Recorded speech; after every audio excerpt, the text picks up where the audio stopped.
Hey everyone, how you doing? This is us again. Football by the Sea. Yeah, welcome to episode 2 of Football by the Sea. We're If back. you're with us from episode 1, thank you for listening. Thank you for joining us on this journey. Yes, thank you very much. This is episode 2, week 2 of the league season. We're about to get into it, go over things we noticed, transfers, upcoming games, whatever it is that tickles our fancy. Once So, again, my name is John. I'm G-Day. Yeah. You could find us everywhere on Instagram, Snapchat. And we'll share our social media with you. So anyway, let's just jump right into it. Were there any surprises in last week's games for you? Yes, definitely. Let's start. In fact, pretty much there was a lot of surprises to be honest. Uh Liverpool Leeds. That was I knew it was going to be entertaining. I didn't think it was going to be that little defending, but it was fun nonetheless. That was a great way to start the season. The Arsenal game was also there were some surprises there. Everton beating Tottenham, that was a great surprise because it helped my fancy. Thank you very much for losing. Um, what else was there? Yeah, there was a bunch of interesting games that went down over the past weekend. Yeah. I don't know. Nothing really surprised me last weekend because the game I was looking most forward to was a Champions game. Champions of the Championships versus the champions of the Premier League. Right. And it did not disappoint. Did not. I think everybody knows that game was amazing. It was literally like throwing caution to the wind and like let's just see who could score more goals. It was just like putting a knife through melted butter. It was just like, oh, no Remember one's a hot knife defending. through butter. I changed I changed it, so now this is what it is. Okay. But yes, it was just Salah getting 2 penalties, and then Leeds just playing. It was they both canceled each other out, like you said. They played the same style of football, and I was happy that Leeds was able to hold their own against Liverpool. Liverpool didn't really help themselves, and Van Dijk made a terrible mistake that led to I think the second goal.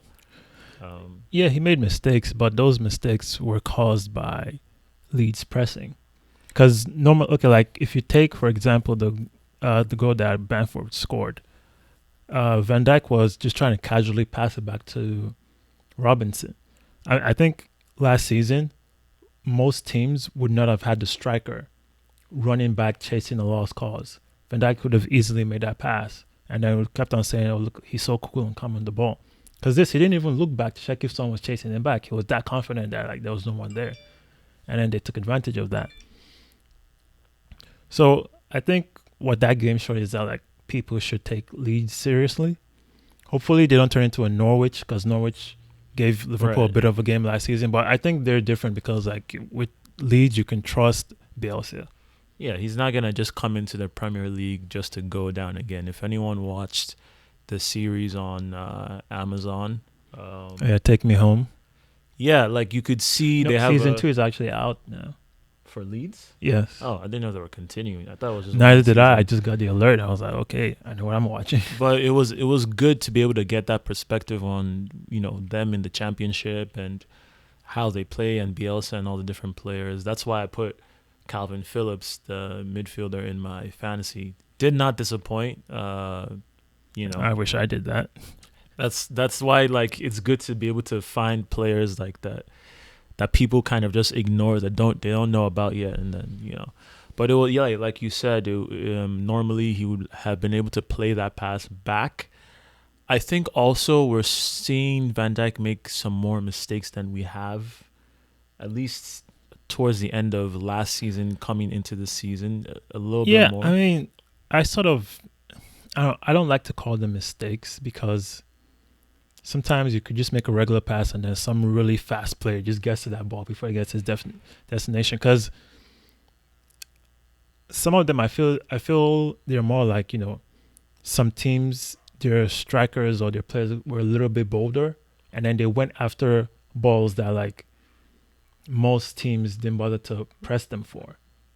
Because okay, if you take the Arsenal game from last season when they lost 2-1. I mean, was it Reece Nelson was right on Van Dijk. Right. How many other players in the league did that? Not that much. many. Right. And then that's what caused it. This same game too. So that's how I see it. Because I don't think Van Dijk is any less of a spectacular defender. No. I'm just noticing some more things that I didn't see earlier in the season, that towards the end of last season, and then coming now, you're starting to see like just a few more.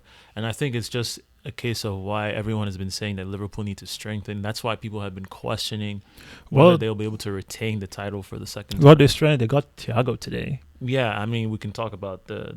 They got Thiago. I mean, so like anyway, apart from the Liverpool Leeds game, I don't think anything else really stood out. Though the one game that disappointed me was the Chelsea game, because it was like why?